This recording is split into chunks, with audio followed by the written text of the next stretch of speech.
Okay, hello.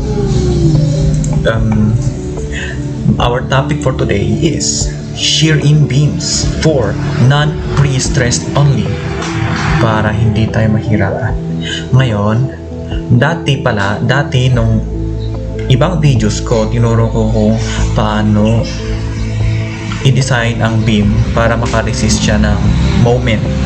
Ngayon, i-design na natin ang beam para makaresist ng shear. Paano natin palakasin ang beam natin para makaresist siya ng shear. Sa pag-resist ng moment natin, nung sa ibang videos, nilalagyan natin ng main bars na parallel sa length ng span. Ngayon, lalagyan natin naman ng stirrups na perpendicular sa span, no? Sila ang nagre-resist sa shear, yung mga stirrups. And pwede mong lagyan ng stirrups the whole span ng kahit anong gusto mo, pero para makatipid ka, kailangan mo din i-measure kung ano yung spacing niya, no? Spacing ng stirrups. So, yun ang goal natin dito sa shear-in beams. Kunin natin ang spacing. Nakadepende kasi yan sa lakas ng shear base sa shear diagram. Kasi basta tignan yun. Dito muna, may tatlo tayong cases sa beam.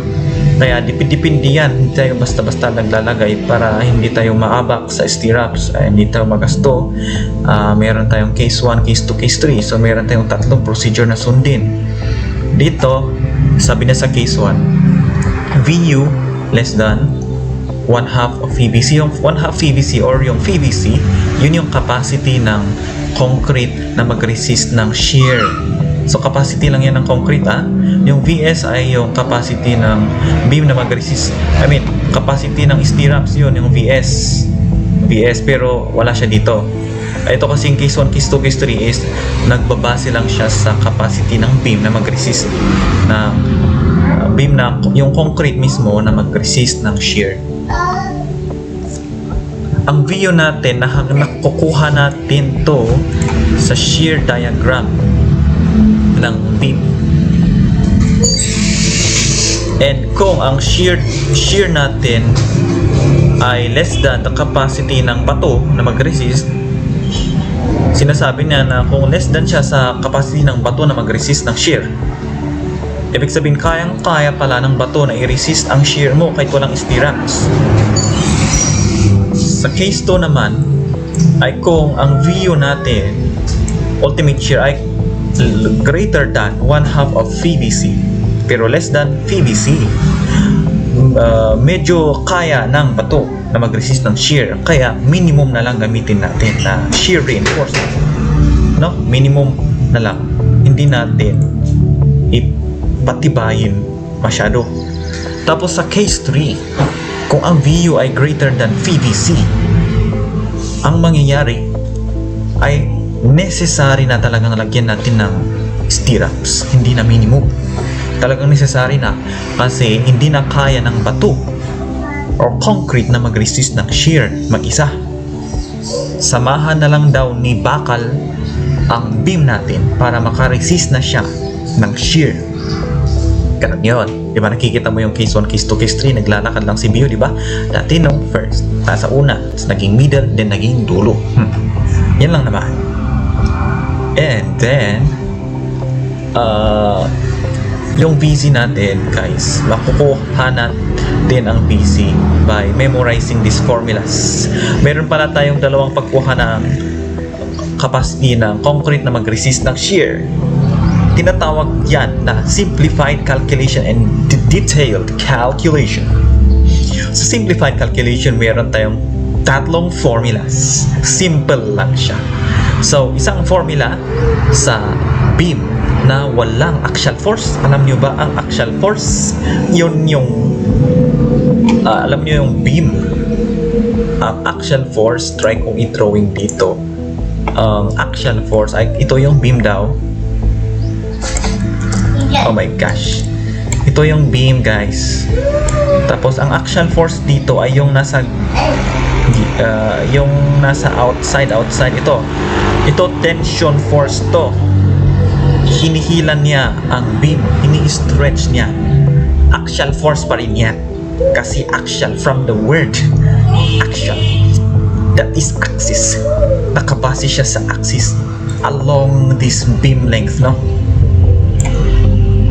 Along the x-axis, no? Tapos ang compression naman ay kung iniipit naman natin ang beam. Ayan ang compression. Pero pag wala yung dalawang arrow, that is called without axial force, di ba? Wala siyang axial force, no? So, yun lang naman. Pero kadalasan kasi wala tayong axial force, kundi mga loads lang na nakapatong, di ba? Uniform load kadalasan, no? Mga ganun. Ito yung mga loads natin. Ganun lang, pero walang axial force. Ito kadalasan ang ginagamit and default formula to kung walang binabanggit sa problem.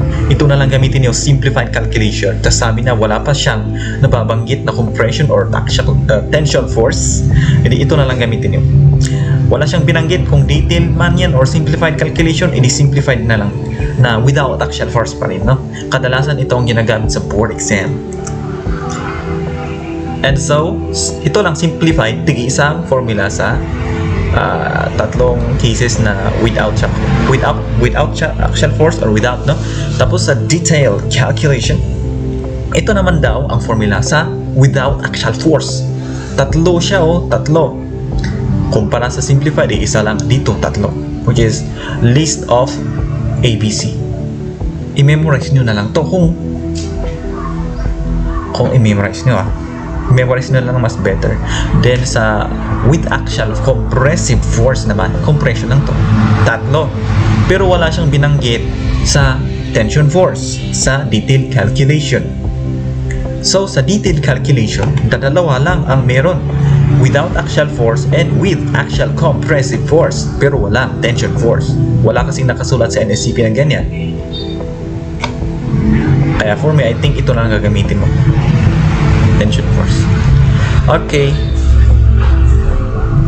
so dito meron ako nasulat dito na procedure para sa case 1, case 2, case 3. Pero ngayon isolve na lang natin and malalaman mo dun kung paano mo i-familiarize ang procedure, kasi mahirap i-take note na wala kang alam na patutunguhan anong purpose kung bakit mo minimemorize yung mga procedure na wala kang patutunguhan, hindi mo ma-appreciate kung hindi natin pinapractice sa solving. Okay, ngayon i-try na lang natin tong number 3, kasi itong pinakamagandang problem or example na galing sa libro niyo na MGB Castro. Okay, let's start. Sabi na dito sa number 3, rectangular to, basahin nyo na lang, no? So, nabasa na natin. Meron daw tayong VU, ultimate shear na 40 kilonewtons. I-assume natin, baka siguro nakuha talaga to sa shear diagram. Wala talagang pagkukuhanan ng VU kundi sa shear diagram. Sinasabi ko to sa inyo, kung hindi given. Ngayon, kung problem number 3, if for A, alright guys, so ito daw ang mga given natin. Ito yung para sa cross section ng beam natin. Ito yung iba. Ito diameter of stirrups tong 10 mm. Itong FYT is yung yielding point ng stirrups natin. Yung sa FY na nakasulat sa pag-design ng main bars na pag-resist ng moment, pang main bars lang yan. Pero pag may P na siya, pang stirrups na yan, no? Alright, so sa VU daw ay 40 kilonewton. Paano daw natin find yung spacing? Sabi na kasi, determine the required spacing vertical U stirrups when the required shear strength VU is 40 kilonewtons. And alam natin na let's say ito ang beam natin. Tapos meron yung U dito. Yan yung U stirrups. And then paano natin i-find yung spacing? First of all, kailangan mo munang malaman kung anong case siya. Diba? Case muna. Kasi may tatlong procedure and kung may tatlong cases, may tatlong procedure. So pipili ka ng isa sa mga tatlong cases. Ano ba talaga ang case niya? Find spacing. Bale, i-compare natin VU versus 1/2 PVC muna, no? Bali si VU natin ay 40 kN, tapos si VC natin ay 1/6. Kasi simplified na, default wala siyang binanggit na may action force, wala naman, di ba? 1/6 na wala. Okay, lambda natin kasi normal weight concrete, automatic default is 1. Pag lightweight concrete 0.75. Normal weight tayo, wala siyang sinabi, hindi normal weight na agad. And so si VC 1/6 kN. Pero ang 1/2 natin siya na, di ba, yung fee natin ay 0.75, di ba?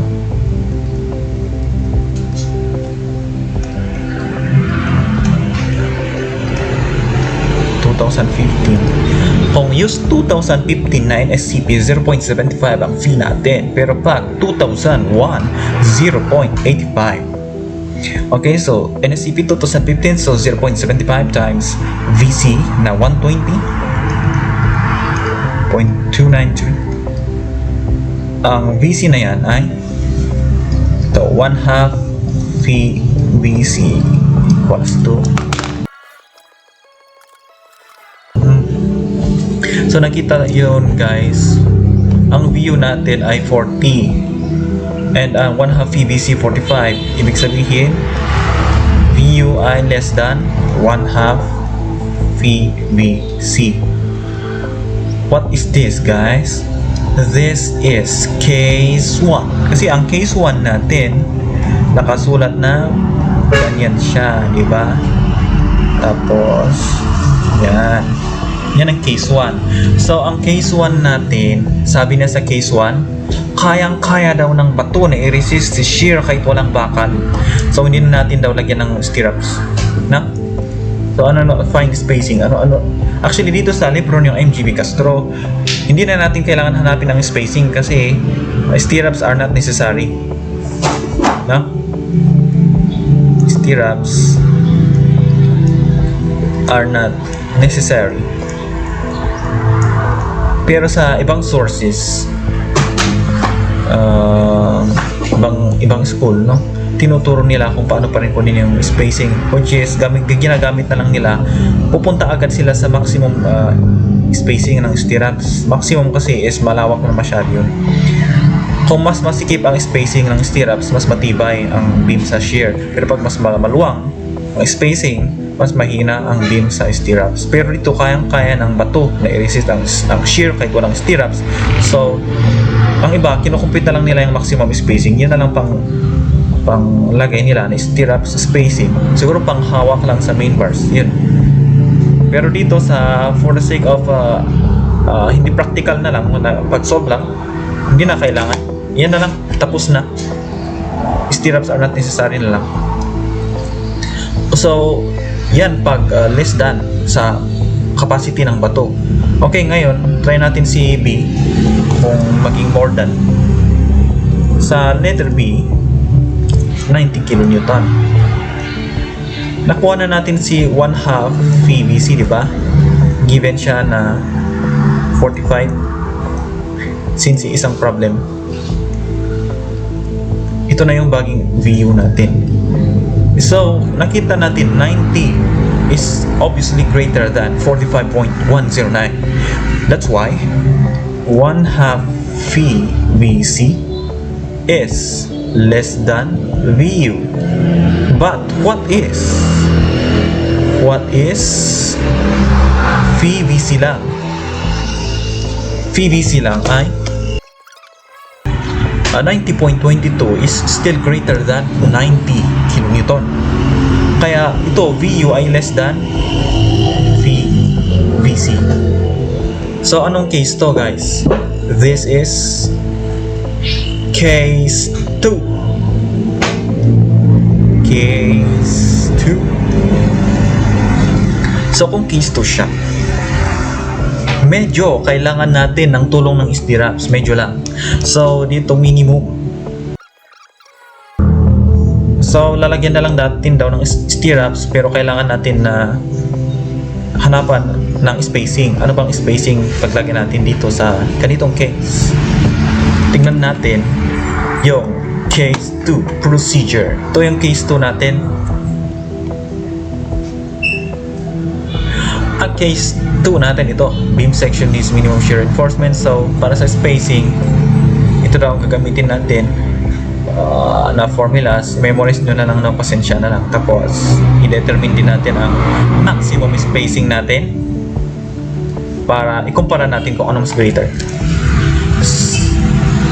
So dito for spacing, yung AB-min natin, yun yung area ng stirrups natin na given.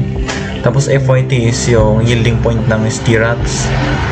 Okay, naka-given naman na ang gagamitin natin na diameter of stirrups 10 mm.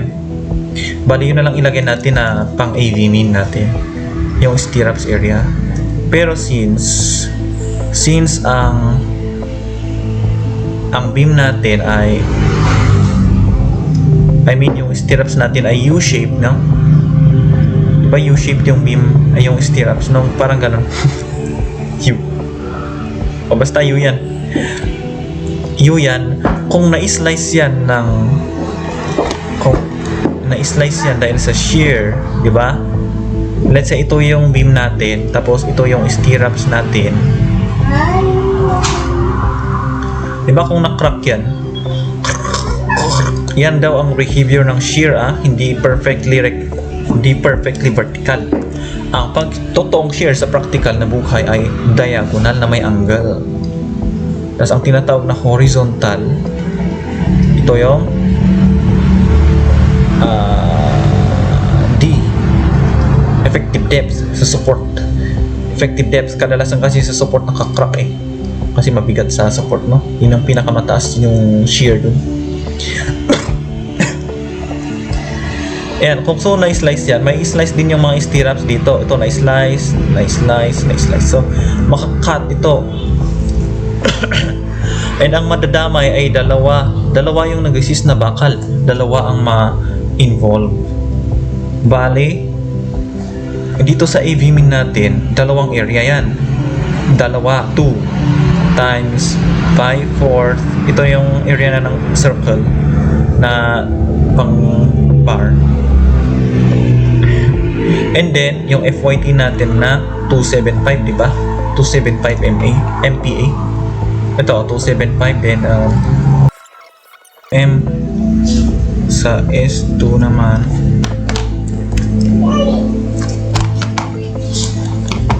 AB-min FYT.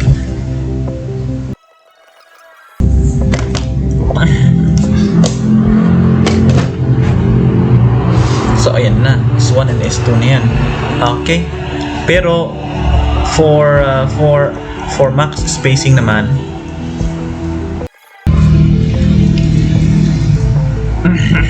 kasi minsan guys, mas malaki ang max, mas malaki ang minimum kaysa sa maximum, no? And sa maximum spacing ay syempre ang VS natin ay less than, kasi ang VS natin ay 0 kasi wala tayong bakal. VS ay 0. Kahit na i-complete mo yan, wala pa rin. Wala. Kasi magiging 0 yan.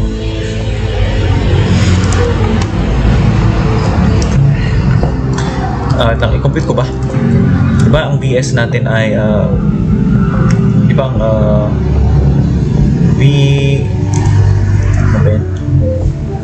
diba VU ay equals to, must be equal to VBN, no? Tapos ang VN natin ay BC plus VS, diba? No? Tapos ito ay 90, diba? Then 0.75, then diba? Sabi ko kasi kayang-kaya ng medyo kaya ng bato i-resist ang shear natin. So hindi talaga natin lagyan ng totoong stirrups, like konti lang, minimum reinforcement lang. So bali ito lang. Since negative siya yung VS natin, VS ay less than 0.33 FC BWD, di ba? Yan yung case. So ang gagamitin natin na formula ay yung non-pre-stress, ito lesser of D half and 600. Huwag niyong pansinin tong pre-stress beam. Ito lang, D half and 600. So bali yung S max natin ay D half or 600 mm. And ang D half natin, diba 525 yun over 2. So yung S max natin 262.5, tapos yung minimum spacing natin 506 and 411. Mas malaki yung minimum kaysa sa maximum. Piliin na lang natin ang spacing ay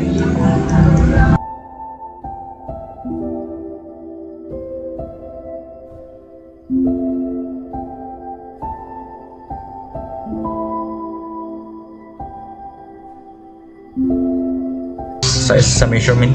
Hindi mo kaya yun i-measure kasi ano naman. Next problem. Next is kung ang view natin ay 120, C ay kung ang view natin ay 120 kilonewton. Alam natin na si phi 1/2 PVC, well, dito sa minimum reinforcement, stirrups are still necessary, di ba? Pero minimum lang, no? Wala lang, ito lang pagkasabi ko kasi ito ang nakasulat sa ano mo dito.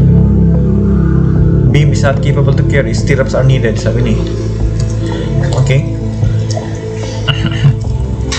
Hindi na kaya ng bato na i-resist pala ang shear natin na 120 kN. Kaya lagyan na natin ng bakal para tumulong naman siya, no? So dito, ang compute natin dito for spacing, kailangan na natin ang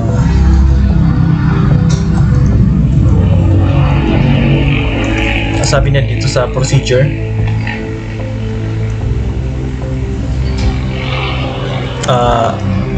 kailangan na natin ang S and S max.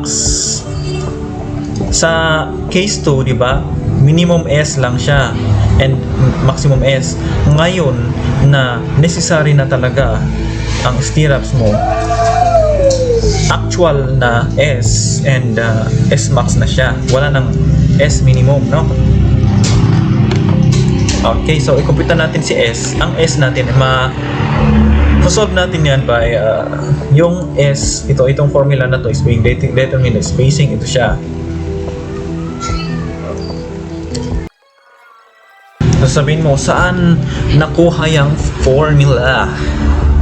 Galing to dito sa shear stress is equals to force over area. Tapos ang stress natin tinawag nilang FYT.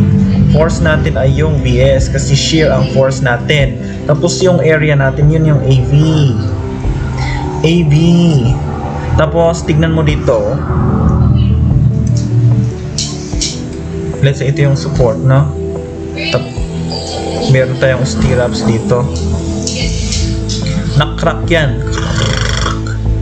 Actually guys, ang horizontal distance nitong crack na to ay effective depth din yan. Effective depth, di ba? Ito yung main bar natin, tapos yung height niya na effective depth.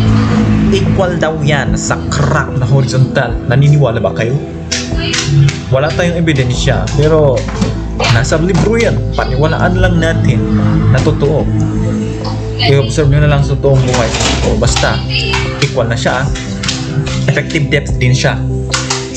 And ang spacing per stirrups ay tinatawag na S, no? Yun yung S na nabanggit. S yan.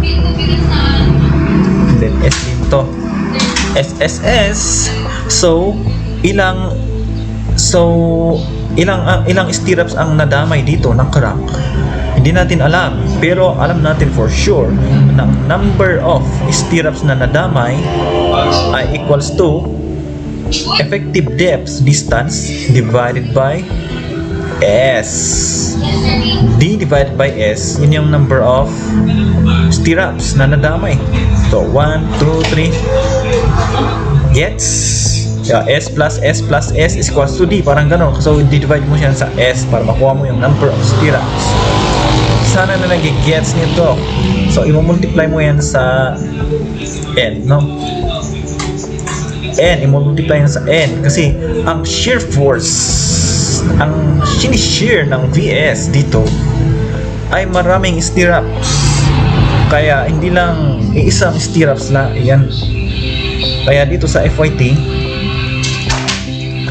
VS now is equals to AV times the number na D over S. Kaya naging ganito na siya. I-isolate mo lang si S. Tapos magiging ganito na siya. Gets?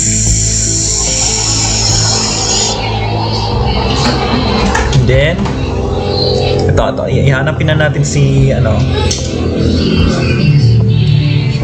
si spacing ay, ano yung AV na gagamitin natin, di ba, sa U shape na stirrups, ay sa U na stirrups, no, sa isang beam. Sabi ko kanina na i-slice dalawang stirrups, dalawang side to side ang na-slice na bakal, no? Kaya times 2 sa AV. So 2 times pi 4 times 10 squared. Ito na yung AV. And then yung VS na saan natin kukunin yung VS? Makukuha natin yung VS sa VU is equals to VVN. And then VU, di ba? Yung VVN mo ay equals to VS plus VC. Dalawa nang nagre-resist, capacity ng concrete at capacity ni stirrups. So ang VU natin dito 120. Ibaba ko si V na 0.75 BS plus positive na siya. Merong ang value si BS na capacity ang BS. Yun yung dapat i-resist ni stirrups na value. Ito yung nire-resist ni stirrups. Ito yung VS shear force na nag-a-act. Capacity pala to, capacity kasi capacity si VC, capacity ng concrete na mag-resist ng shear. So si VS ay capacity ni stirrups na mag-resist ng shear, no? Tapos si VU, yun yung shear na nag-a-act. So dito sa VS, ito na yung spacing natin, pero i-compare natin siya sa SMAX. VS ay less than. So bali ang gagamitin natin na SMAX ay D half ito, di ba? Less than, dito na non-pre-stress na D half and 600 na. D half na 525 over 2 tapos 600 mm. Diba? 2622.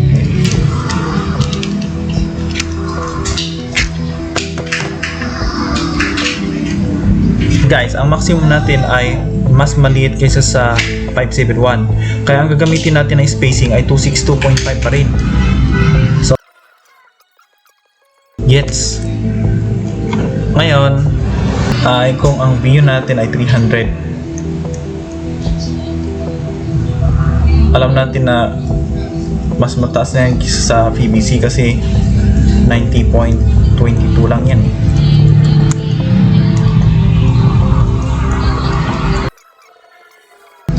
Pero sa sobrang taas, na-alarma na tayo. Alam natin na ilang, for spacing, di ba yung spacing natin ay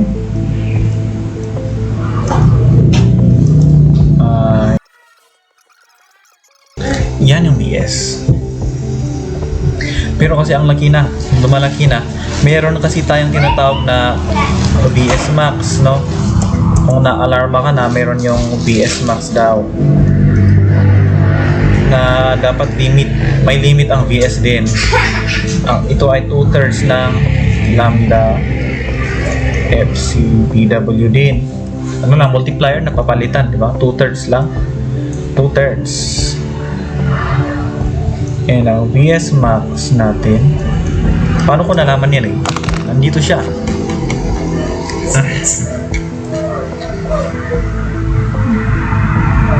VS Max, where are you?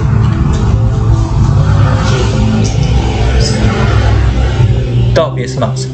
2/3 VS can be compared to VS Max, no? Ito siya. BW gets, which is still VS is less than VS Max. So we are good. Okay, we're good to continue our solution. Let's us proceed. 81. Bali yung S maximum naman natin ay and this is yung VS natin ay 279 greater than 238 na siya. Bali ang gagamitin natin na formula, ito greater than 0.33, gamitin na natin D over 4 and 300 for non-free stress, no? Alay kung ganon, S natin ay, so ibig sabihin ang gagamitin natin ay spacing dito 131.25 ay hindi. Ang gagamitin natin na spacing ay ito, yung pinakamaliit, 81.079. Bakit ba ang pinipili ko is yung mas maliit? Kasi kung mas maliit ang spacing mo, kung mas masikip ang spacing mo, mas matibay ang concrete mo sa pag-resist ng shear.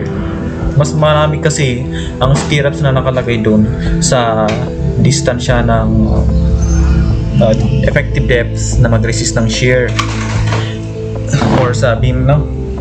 Tapos ang mas maluwang na spacing, mas weaker ang beam mo sa pag-resist ng shear. So ito nang piliin ko kasi siya ang pinakamaliit.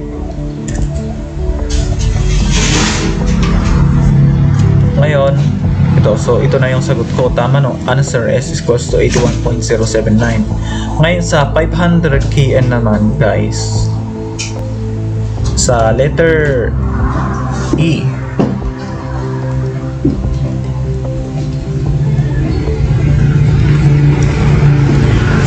kN. Bago tayo pumunta sa formula ni spacing, alam na natin agad na ito ay case 3, no? Obviously. Kasi ang VBC natin ay 90.22 lang. Bali for spacing guys, parehas na formula ang gagamitin natin. Ang gamitin natin na formula ay itong stress na force over area ito, and gagamitin natin ang S-max. Pero para hindi natin sayangin ang oras natin na nagsosolve, i-determine muna natin kung lagpas ba si VS sa VS max. Kasi kung lagpas, walang silbi ang pag-compute natin sa spacing. Ibig sabihin kung lagpas guys, hindi na natin ituloy i-compute, hindi na natin ituloy lagyan ng stirrups, palakihin pa natin daw ang cross-section ng beam natin kung ganon. Imbis na ang BW net natin ay 300 mm yung base ng beam natin, tapos yung depth natin 525, kailangan natin i-improve mga yun, palakihin natin ang bato, no? Pero natin, listingin natin kung greater than siya talaga.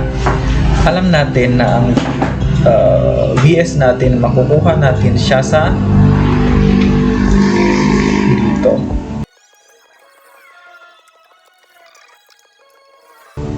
Bali guys, alam natin ang VS max natin ay Ito, parehas na formula, parehas na given. 481 is 170. Ang VS max natin ay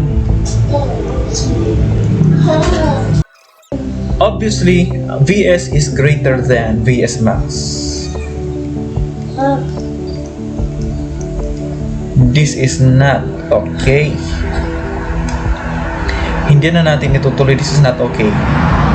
Not okay.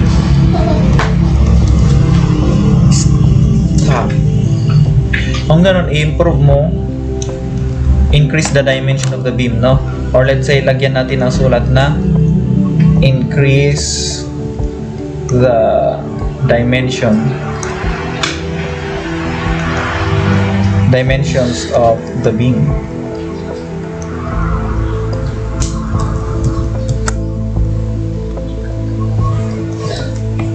Beam cross section,